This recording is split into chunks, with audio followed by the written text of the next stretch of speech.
All right, so I'm going to talk about two unrelated projects. The first is on pessimism traps and algorithmic interventions, and this is joint work with Emily Diana, Kavya Ravichandran, who's sitting over there, and Alex Tolbert, who's sitting over there. Emily, are you here? I didn't see you.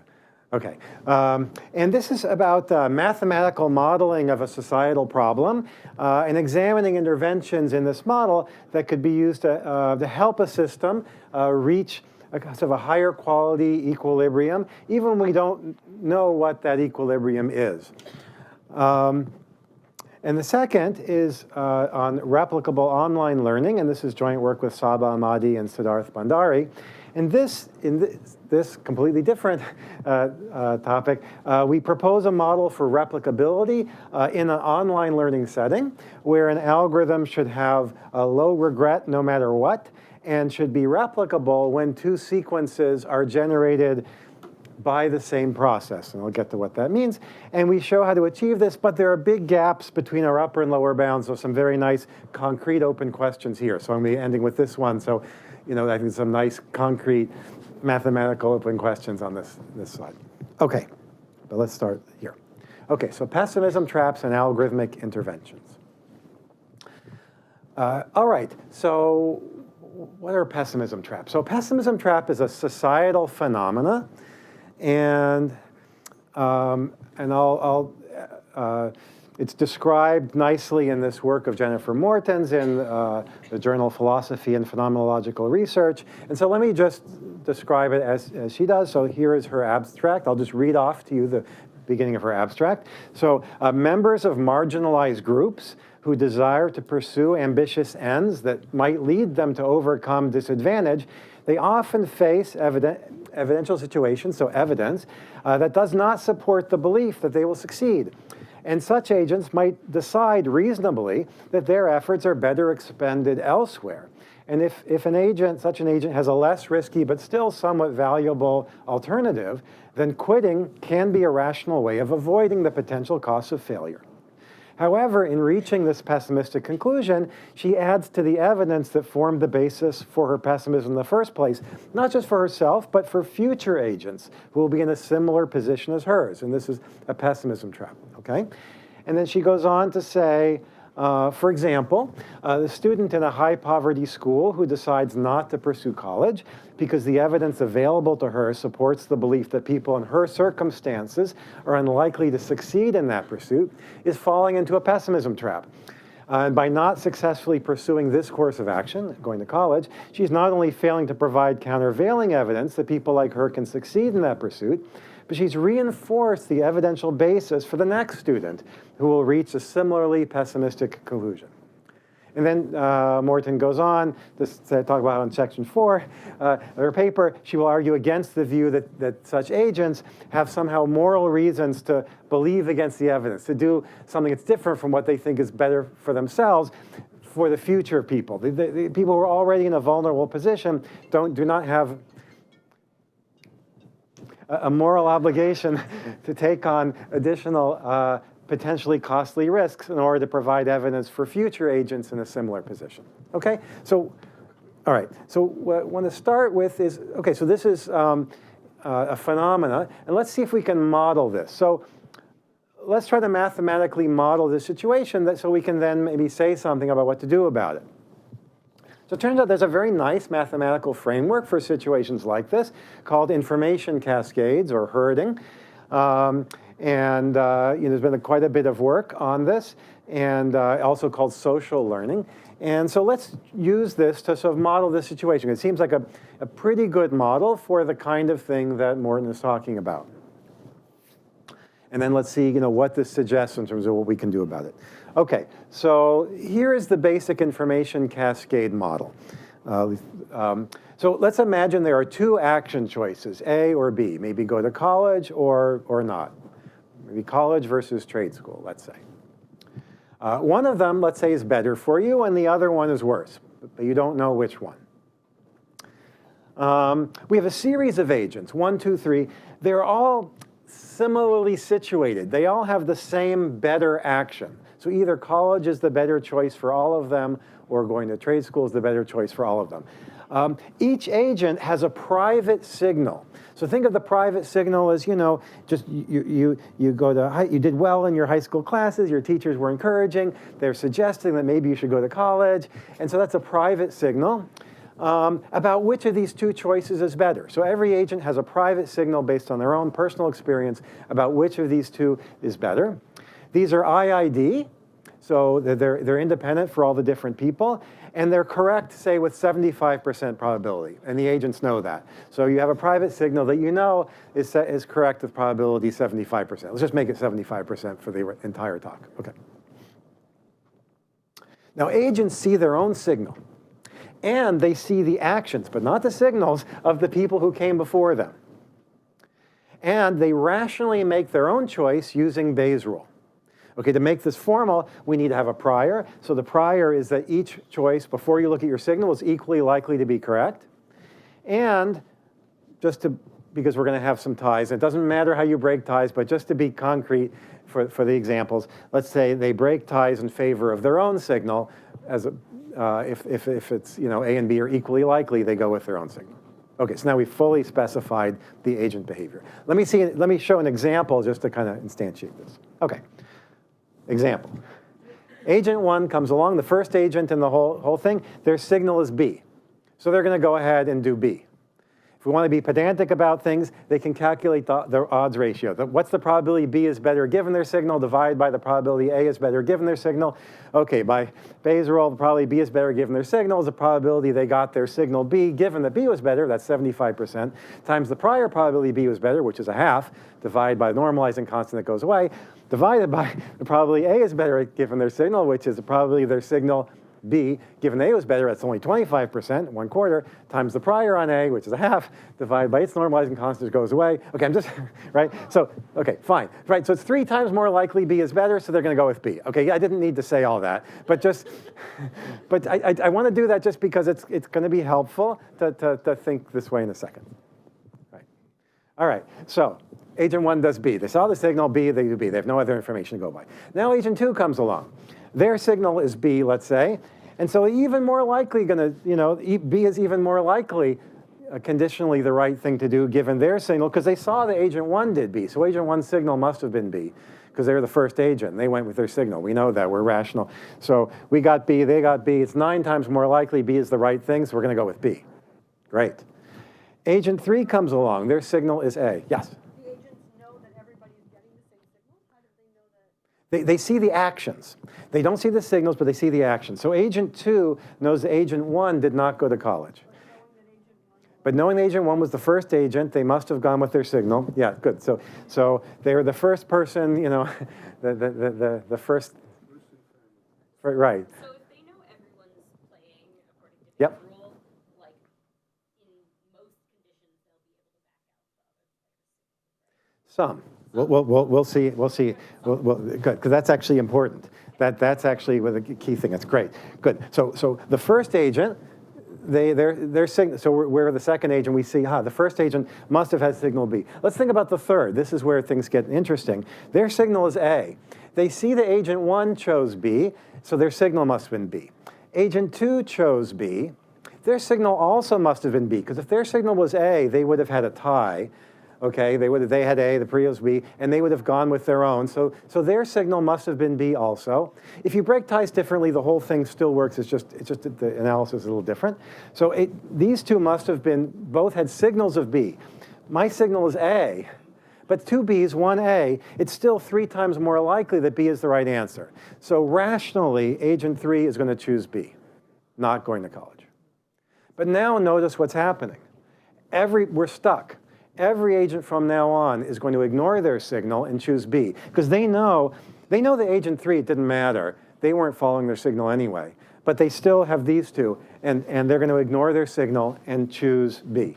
Everyone from now on acting rationally will do that. Okay, so this seems like a reasonable model for a pessimism trap. Yeah.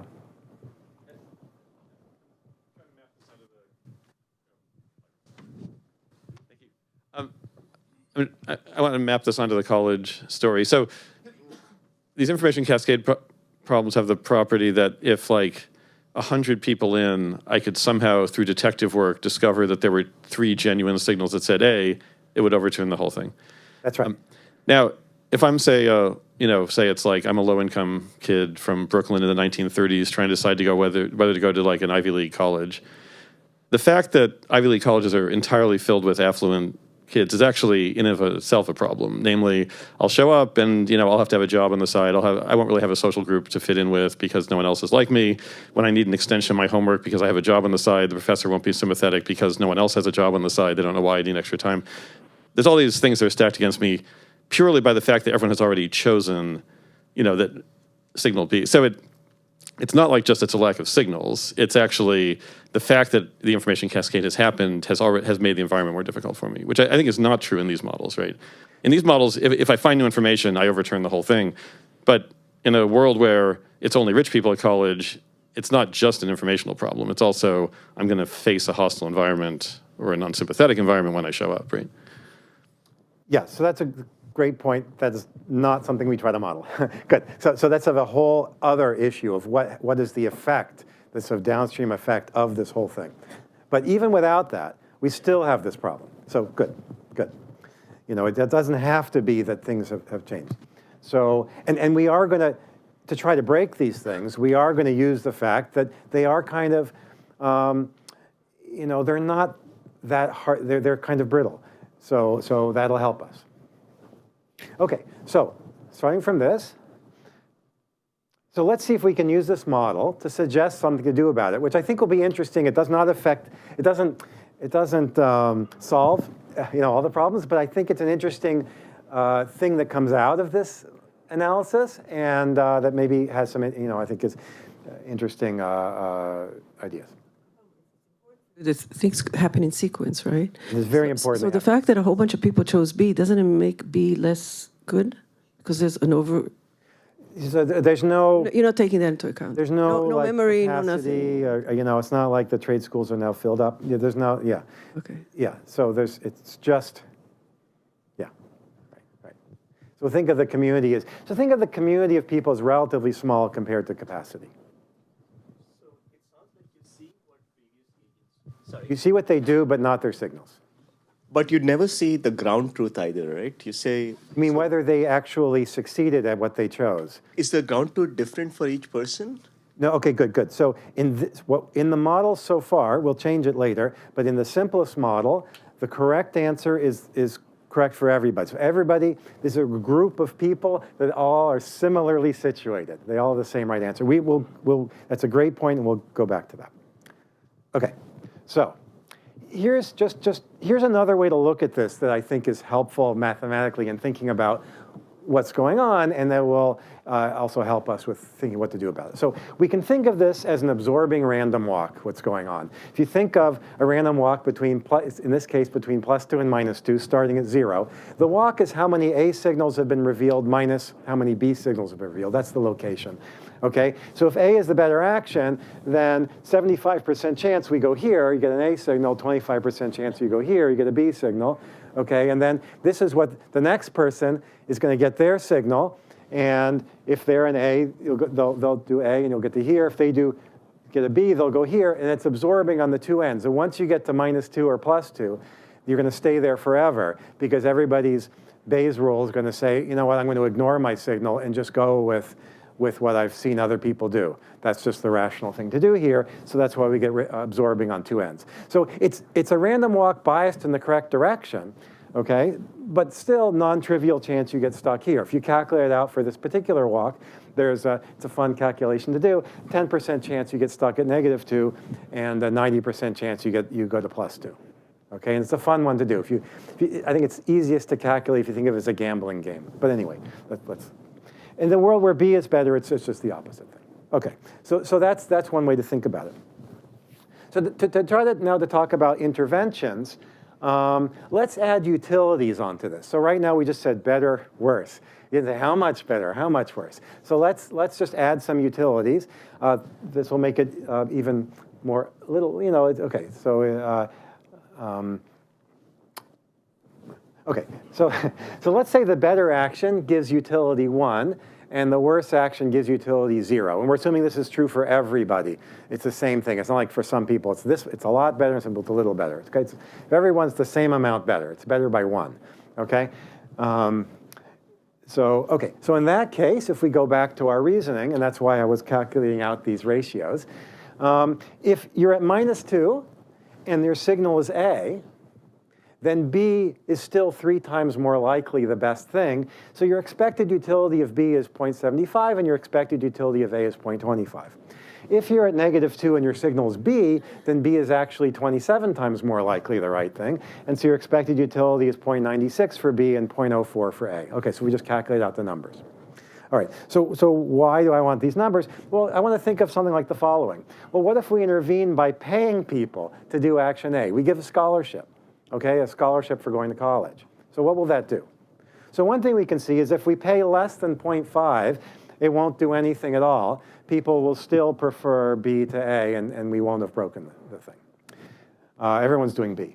Also, if we pay more than 0.92, that's interesting. That will get agents to choose A regardless of their signal. Okay, that's enough of an incentive that you will ignore your signal and do A. So in some sense, that's good. You're getting people to go to college. On the other hand, since no new signals are revealed, the moment you stop giving the scholarship, people will rationally go back to B. They'll say, yeah, this group of people went to college. That's because they were being paid to go to college. I'm not being paid to go to college. I'm going to ignore what they did and go back to what I rationally think is the right thing to do. Instead, what we should do is subsidize an intermediate amount between 0.5 and 0.92. And that way, the next agent will follow and reveal their signal for everybody downstream. Okay? And in general, suppose we subsidize by however much is needed to get the next agent to follow their signal. Okay? So we want to subsidize this intermediate amount. Why the fact that you subsidize an amount before implies that the next agent will follow and reveal their signal? Or is that what you're prescribing? Oh, so I'm saying that because of the utility, good. So because of the way the utilities are, if we say subsidize by 0.6, action A by 0.6, then someone whose signal is A, their expected utility of A is now 25 plus 0.6, so it's higher than B, right? So they would now prefer A. So if their signal is A, we take these expected utilities up here and add the amount we're subsidizing to A. So we're saying we're going to pay you 0.6 for doing A. So now their expected utility of A is 0.85, so they'll do A. But if their signal is B, it's not enough. If their signal is B, they're still going to do B, because that's 0.96. So what I mean is the next agent, if they are subsidized by this amount, if their signal is A, they'll do A. If their signal is B, they'll do B. And since the assumption is everybody knows how much they got as a scholarship, they know that, oh, okay, they must have actually, in their heart of hearts, thought that was the right thing to do. All right, because we're kind of subsidizing by an amount to cancel out, yeah. That's right, good. Everyone knows yes, yeah, good, thanks. Yeah, everybody knows what everyone does, so it's a public subsidy, that's right. And that's important, actually, right. So, yes. Yeah.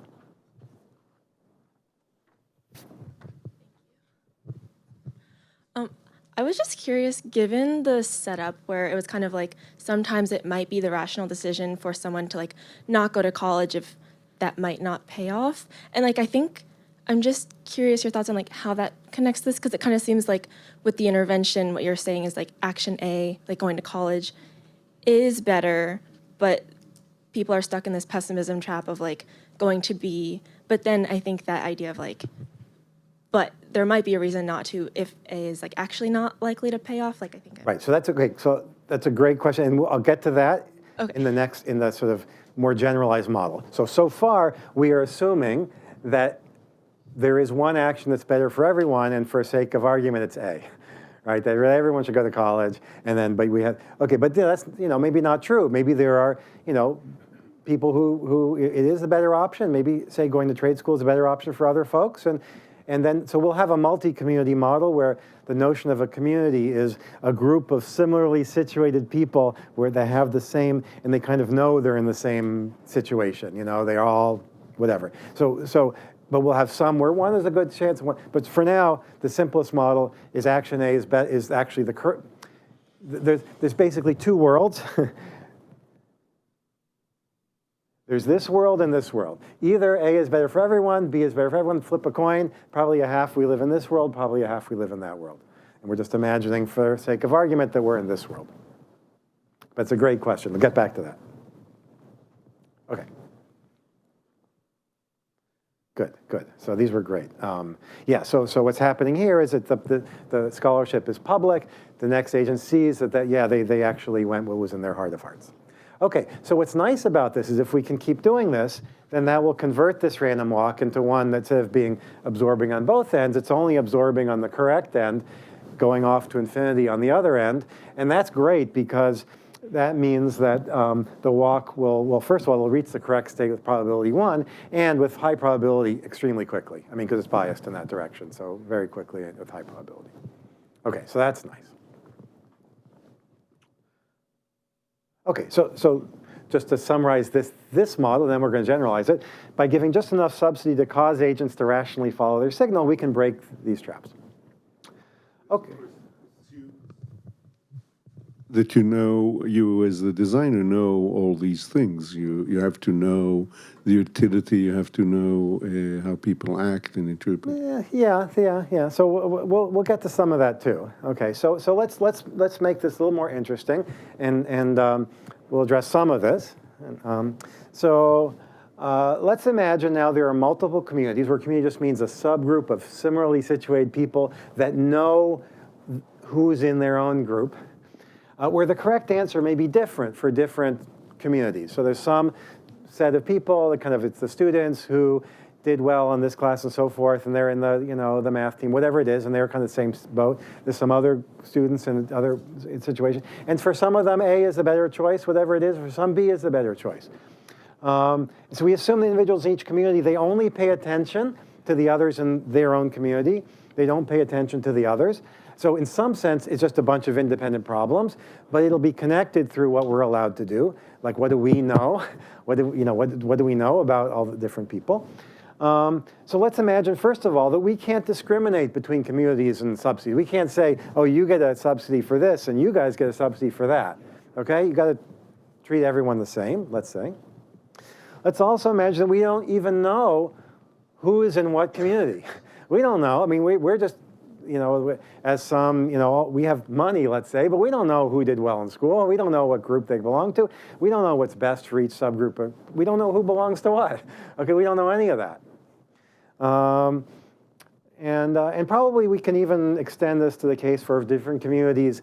The 0.75s are different, or the utilities are different. I think that should be not hard to handle. But it turns out that's not part of the paper, so let me not say I know. But it turns out we can still make this work by basically choosing a random subsidy each time from an appropriate probability distribution, either in favor of A or in favor of B, because they're symmetric, maybe a scholarship for going to college, scholarship for going to trade school, from some appropriate distribution. And that's what we're going to do. Okay, so like why might that be a good idea in this situation? So there's something particularly nice about the behavior of subsidies in this model. So here's an important property that's going to allow this sort of thing to work.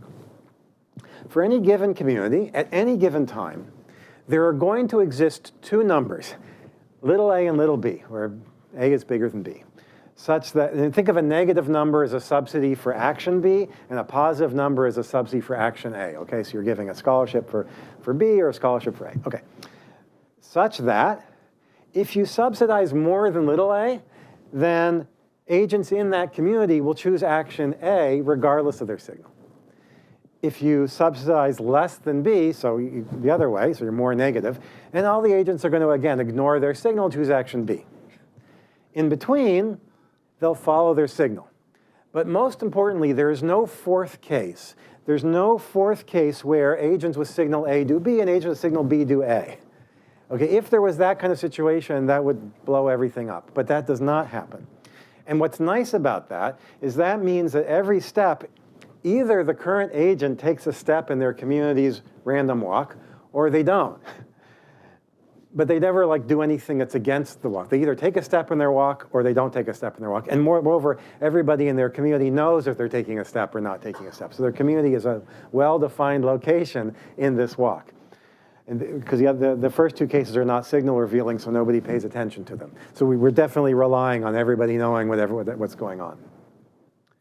And so this is nice. We just need a probability distribution so that for each community that's stuck, there's a reasonable chance that that subsidy is between the B and A numbers for that community. And then you can go ahead and calculate out what, a reasonable distribution and calculate, what do you need the support to look like, and in expectation, how much time is it going to take as a function of how many communities there are and so forth, and it's not too bad. Okay, so let me just do the conclusion of this part now. So we propose information cascades as a simple model for trying to understand pessimism traps. And this model suggests information revealing subsidies as a way of, even if we don't know necessarily the right decision, as a way to help these communities break out of these traps. And importantly, without asking agents to not act rationally or withholding information from them. So another approach to dealing with information cascades is by breaking information edges, saying, what if we don't allow people to see information of what previous people have done, for instance? Then they'll make more independent decisions, but you're sort of withholding information. It's not clear that's like, a nice thing to do to them. And, in this model, the subsidies are implementable even if you, the subsidizer, don't know the current state or even the best action or even the membership of any given community. So, John.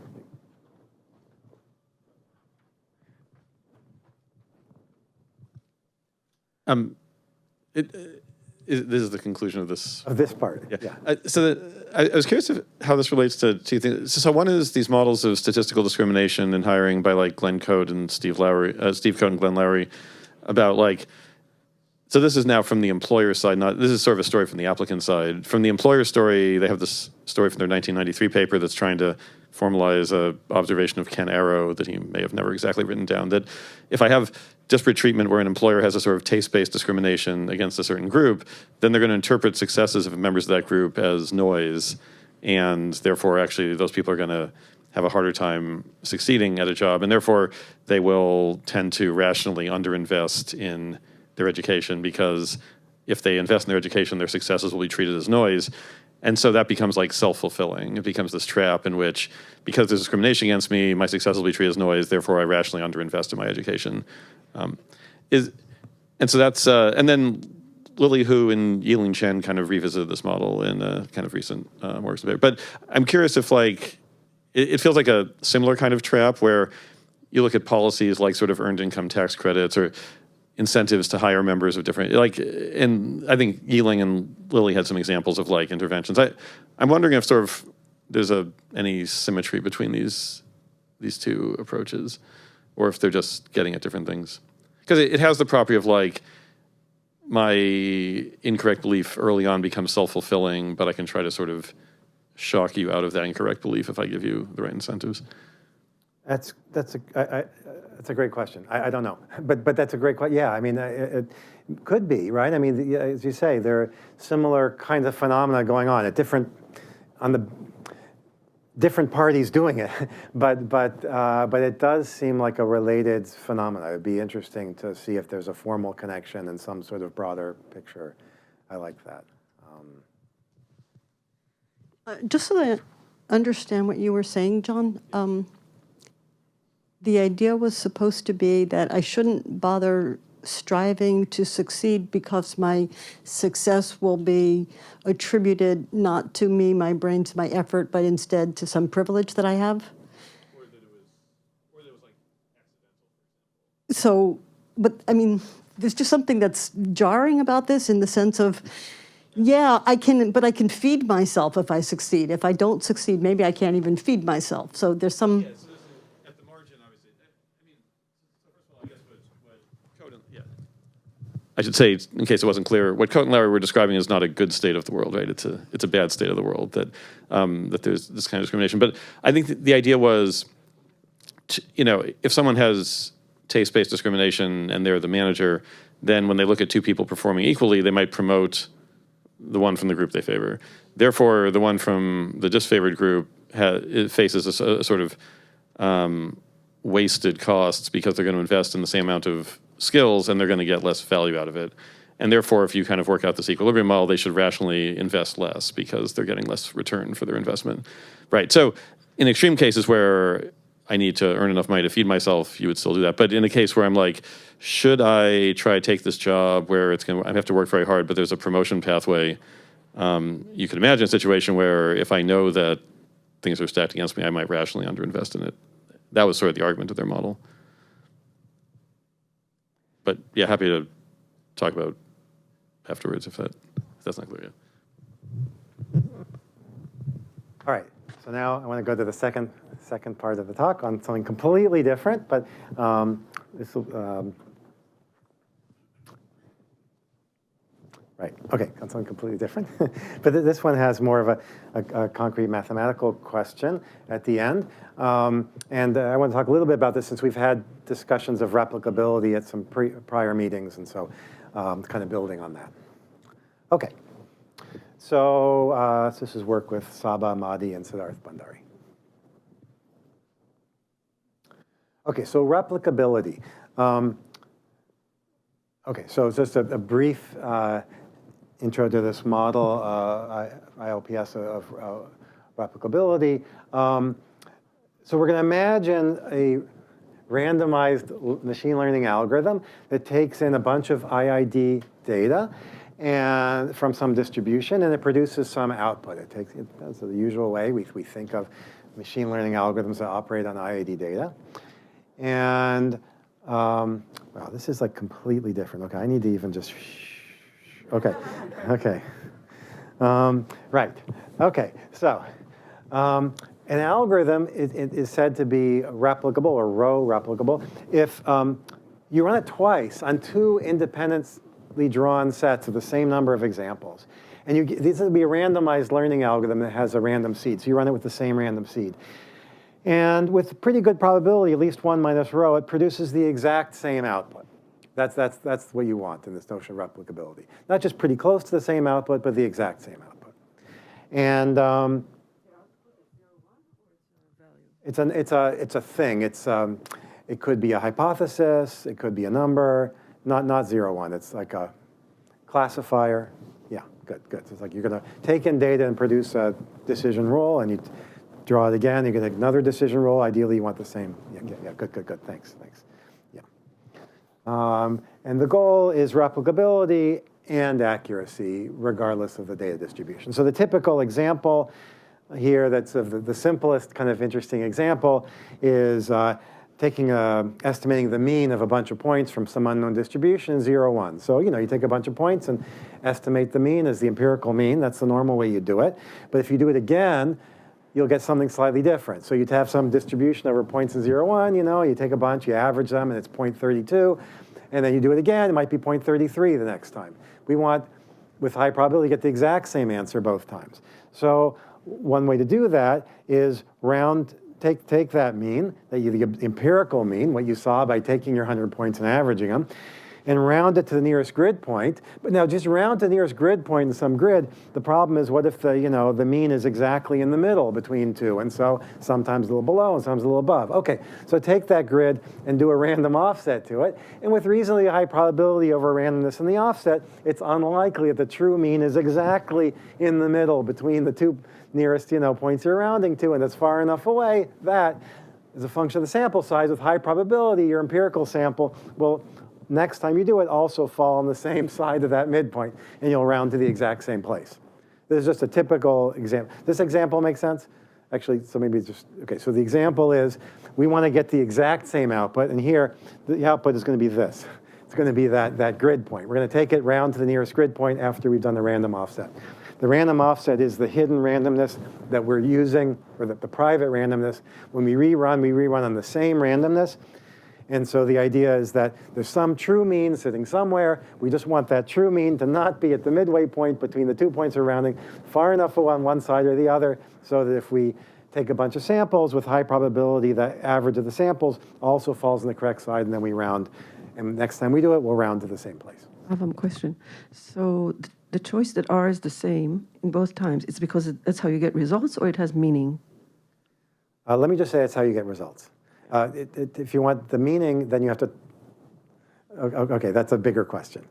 So I guess maybe let me say both things. So I think this is a model of a stability. It's a notion of stability of an algorithm. Okay, I mean, if you so it's some okay. So maybe motivationally, there's a couple of things. One is that you want someone to repeat your experiment and get the same, someone be able to repeat it and get the exact same result. Then you can hand them, the random seed you used, and then, they can take their data and do that. Yeah, there's just a model of stability. It's exact, right. If you just wanted close, you wouldn't need all this. You would just say, the usual pack thing would be with high probability, the error is low, and so I do it again, I'll also get low, and by, triangle inequality, they're both close to each other because they're both close to the right answer. Okay, so this is so I'm not doing the best job in the world at selling the standard model, but this is a mathematical model I think of as a nice model of stability. Okay, so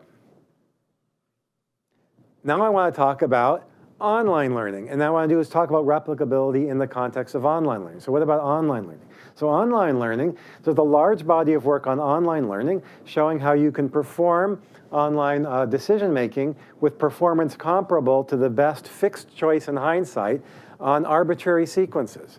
So one way to think about this is a way of playing a two-player zero-sum game where you don't know what the game is. You have repeated time steps. So imagine that we are the row player in this game, and the world or life or fate is the column player, and we have to make a decision, a row, I don't know. Think of each row as which way we're going to drive to work, or which row, something you're going to do every day. So you pick some way of driving to work. So the typical algorithm will say, okay, I don't know what's to start. Let me start from the uniform distribution. I'll pick one. I'll drive this way. That's my way of driving to work. That day, we have some traffic. Here's how long it would have taken you to get to work had you driven that way, that way, that way, that way. So this column represents how long it would have taken you. It took you the amount in the square. That amount in the square, that's how long it took you to drive to work. If you had gone some other way, it would have something else. At the end of the day, you find out what these numbers are. There's also the bandit model where you don't find out. Let's not worry about that. And now you can update. You multiply your distributions. I'm just describing what happens in some algorithms. You multiply by some function of the cost, get a new probability distribution. The next day, you pick a new choice from this new distribution. The world picks a new cost for where the traffic, what the traffic looks like in construction and so forth. You pay the cost in that square. Your algorithm multiplies distribution some more, and so on. This is a typical algorithm, the way it operates. And these algorithms give nice guarantees of what's called sublinear regret, meaning that an expectation, so against any sequence of columns, any sequence of worlds, there's no randomness in the world, any sequence, they will, in expectation, perform over the randomness in their choices here, perform nearly as well as the best fixed choice in hindsight, which for sure is at least as good as the minimax optimal of this, if we view this as a two-player zero-sum game, but might be better because maybe the world isn't actually out to get you. So you never know. So okay, so that's the typical online learning scenario.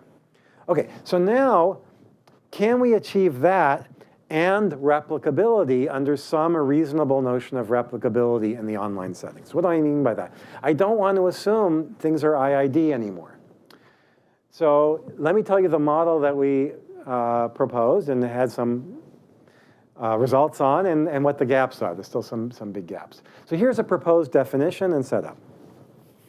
We imagine an adversary that chooses a sequence of T probability distributions, D1, D2, D3 up to DT, unknown to the learner. You can think of them as mixed strategies, a sequence of mixed strategies for the column player in this game. At each time step T, the learner has to choose, their own mixed strategy or whatever, their choice PT. The adversary chooses from that distribution and they pay the inner product. That's the usual way things go. And what we want is sublinear regret for the learner, no matter what these distributions were. No matter what that series is, we want sublinear regret. Do you assume the distributions are set in advance, or can they be a function of the choices and the things that happen? Set in advance. So we're going to assume oblivious. Results for that. Yeah, so the world, right, so the traffic patterns on day 7 don't depend on how you drove on days 1 through 6. That you're not that bad a driver. You caused the, anyway, so, right, all right, so assume oblivious. But we don't know what they are. Okay, so we want sublinear regret for any sequence. And what we want, if we rerun the learner using the same random seed on a new sequence of cost vectors from the same sequence of distributions, we want with high probability, we produce the same entire sequence of actions, the same entire sequence P1 through PT, through the whole process. Okay, we rerun it on a new choice from the same Ds. Okay, but the cost vectors, the Cs, will be different because they're new draws. Again, we want our entire sequence P1 through PT to be exactly the same as before. Okay, that's the thing we want. Okay, so just maybe a few observations about this. So can you achieve this? Answer yes, but we get this regret as t to the 5/6. Normally, you get square root of t. We don't know square root of t is possible. We cannot prove a lower bound that's bigger than that. We cannot prove an upper bound that's less than that. That's the open question that I have for you. Let me just say a few more words about this. Okay, so there we go. Okay, actually, it's kind of, we do this in a slightly more general case of online linear optimization that I'll talk about. Yeah. Yeah, just so I'm understanding correctly, if instead of doing a sequence of distributions, if you had a distribution of sequences, then this shouldn't be possible, right? Right. Good. Because it could be half one action the whole time, the other. Absolutely. That's a great point. Okay, let me just say that again. So, yes, if it was a distribution of sequences, this would be, yeah, there's no way you could do it. It could be that half probability, the costs are like 1, 0 all the time, and you really should do this one, and half probability is the other way around. There's no way to be replicable and have low regret. Excellent. Good. Yeah, thank you. Yeah. One related question is whether some parametric assumption, or at least structural assumption on the distributions would allow, do you have some sense about settings in which this becomes much easier in terms of the distributions? We have one little result. Okay, sort of, but yeah. Okay, good. That's okay. Good. So let me do a few observations. So some remarks. If the distributions are point masses, then this recovers the standard adversarial online setting, because it's just this arbitrary sequence. But now replicability is vacuous because you redraw again. It's the exact same thing. Of course, you're going to do the same thing with the same random seed. If the distributions are all the same, then this kind of recovers the standard notion of replicability, but except for requiring that over the entire sequence, you're doing the same things. And actually, there's this work, I can't, KKKMV, they also show for a bandit feedback in that model where it's IID. A weaker goal that kind of gets to your point, Jamie, is you could say, imagine we want low regret for every sequence and replicability if it's IID. So we still want the low regret guarantee, and if it's IID, we want the replicability, but if it's in between, we still need low regret, but we don't need replicability then. So we only need replicability if it's IID, but we still want low regret no matter what. So then you actually can get the square root of t, then it's not so bad. You basically, assume things are IID until you're pretty sure they're not, and then you say, okay, chuck that. Okay. Good. It'll be convenient to think about this in the context of online linear optimization, which is a somewhat generalization of this. So here you have a bounded set A of feasible points in Rn. If you like, these are the action choices. You have to pick one now. You have to pick one of these. Think of these as, here's a way to think about this. Imagine the driving problem. So imagine a graph, and you're going to pick a route, and we're going to represent this route you're picking. So imagine a space Rn where n is the number of edges in the graph, and so there's one coordinate for every edge, and a path you think of as the indicator vector for which edges are in the path and which edges are not in the path. So a path is just a 1, 0 vector of ones for the edges in the path and zeros for edges not in the path. Okay, why am I thinking that way? Because at each time step, the learner chooses one of these things, a path, say, a point in the set. The adversary chooses a cost vector, and the learner pays the inner product of the point you picked in the cost vector. So if the cost vector is how expensive is each edge, and the path is the indicator vector for the edges on the path, the inner product of those two is the cost of the path. It's the sum of the cost of the edges on the path.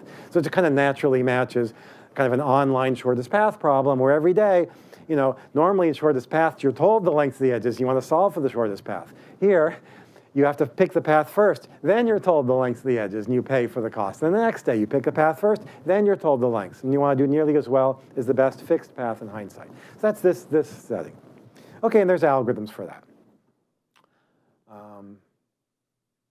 There's the point, and there's the cost vector. OK, great.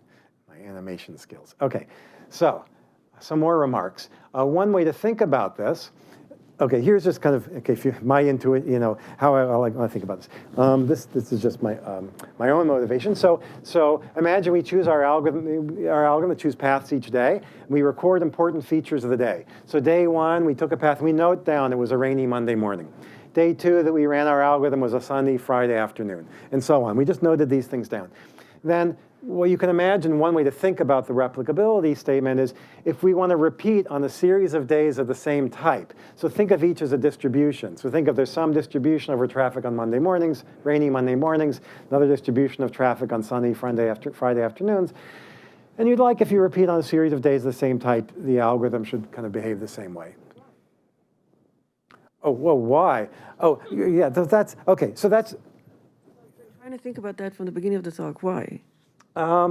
It's a kind of stability. OK, so why? It's a natural kind of stability in a way of maybe checking that, you claim that this was a good thing, you ran it on this kind of data, someone's going to take your algorithm and run it for themselves, see if they get the same results, and you noted down rainy Monday morning for the first time, so they should run your algorithm the first time on a rainy Monday morning also. They should go through and have the same types. And if they run the same types, we want the same, they should get the same output. That's the best I can do. OK. So from the Stability is Stable paper and others, we know that this kind of replicability is also equivalent to a couple of other really interesting and useful properties. So maybe this helps in answering the why. Like you get different kinds of generalizability, you get interactive, you get differential privacy, you get something about max info that's probably more technical. But in other words, right, that's right. The fact that you get something nice and replicable here means that there are other properties that you're going to be able to achieve. Yes. I assume this is Yes, also true for the online case. I mean, it's true for the offline case. Yeah, that's a good point. So maybe being a little flippant. That's right. This notion of stability is closely connected to differential privacy and other, other notions of stability that have a lot of other applications to them. And so, and I don't know actually. This is a harder thing. So presumably, if you can be stable here, it's even harder than the IID case. Yeah, so it might give some results for the other kind of goals too. That's true. That's true. Good. Thanks.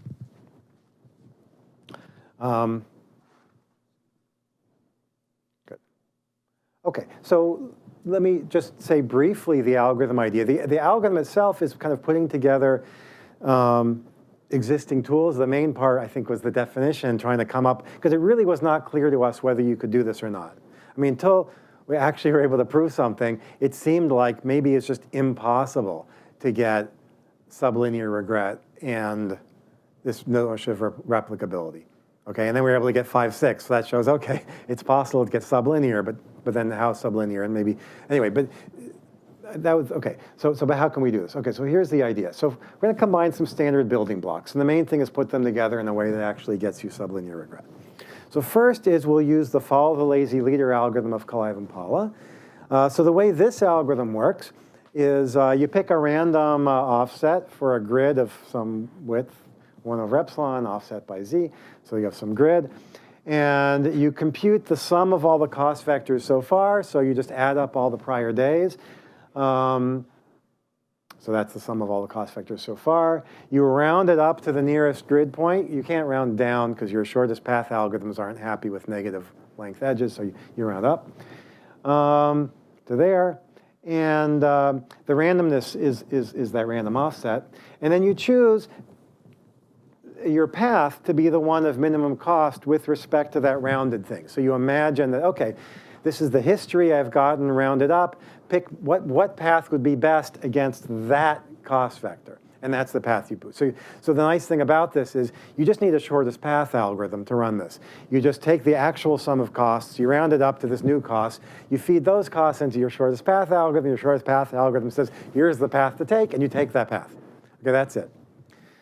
This is called follow the lazy leader. It's kind of lazy because if the grid, if you start the next day, you add something to it, until you cross over a grid line, you're rounding to the same place. So you're for sure picking the same path. You don't have to rerun your shortest path algorithm until this point moves. All right, because as long as you're rounding the same place, you don't have to recall the thing. So that's why it's kind of follow the lazy leader. And you can show, actually, this has some replicability guarantees, that for any given time step, this will be replicable with high probability if you choose your parameters appropriately. But it will not be replicable over the whole series of time steps. The problem is, if you start off with a bunch of days that favor, I don't know, this way, this path, and then you follow that by even more days that favor something else, at some point, you gotta switch. So, you have two routes. In the beginning of time, one of them's under construction, you want to take the other, but then it switches, the other one's under construction, you want to take, you have to switch, and depending on how these distributions are, you rerun it, you're not going to switch on the exact same day. So this is not powerful enough to cause the switch to happen at the same time. So for any given time step with high probability, you're replicable, but you're not with high probability replicable over the entire sequence of time steps. Suffix will be, but the suffix will be replicable, or I mean, what'll happen is you'll do the same thing in both times. Then at some point you'll switch, but you'll switch at a different time, and then but you'll have this period of time where on the two runs you're doing something different in the middle. okay, but at least in this example. But what if we define our goal as replicability in the limit or whatever? That at the end you're getting similar results. So that's easier, right? So if you just want this property, then that's an easier one. So the hard one is if you want this all the time. And we weren't sure if you could get the harder one, but you can. The other thing, which is not a sort of amazing idea, but just another thing to add is block updates. So you only make updates at time steps that are time steps of some block, because what you want is, the two things will switch at time, but that'll be sort of in the middle of a block, and it won't matter, because you basically didn't, between block endpoints, you're not going to make any changes at all. And that one actually you don't have to add the randomness. You just need to add the randomness in that part. And you should show that if you balance the terms and do this, that'll give you this 5/6. And that's the best we know. So, and there's some dependence on the diameter of the space and all the usual kind of dependencies. But in terms of the t, it's the 5/6. In terms of the replicability, there's some other thing. But we don't have a lower bound that says you can't get your usual root t. It's at least when rho is constant. Okay, so what's the rho? Rho is the replicability parameter. So think of it as we want to be replicable with probability 99%. If you make it a 1 minus 1 over n kind of thing, like with extremely high probability, then you can get lower bounds. Because then that's too strong. But for constant replicability, it's totally unclear whether you can beat this. So open problems, can you beat that? The 5/6, can you do much better? Can you get a lower bound that's higher than t to the 1/2 for, say, you just want 99% replicable or any constant value? If it's not constant, then there's sort of more trivial things. And also, I think it's interesting to think about this in the bandit setting. So, because for IID, there's nice results that show you can do that in the bandit setting. We don't know here. And that's it. Okay.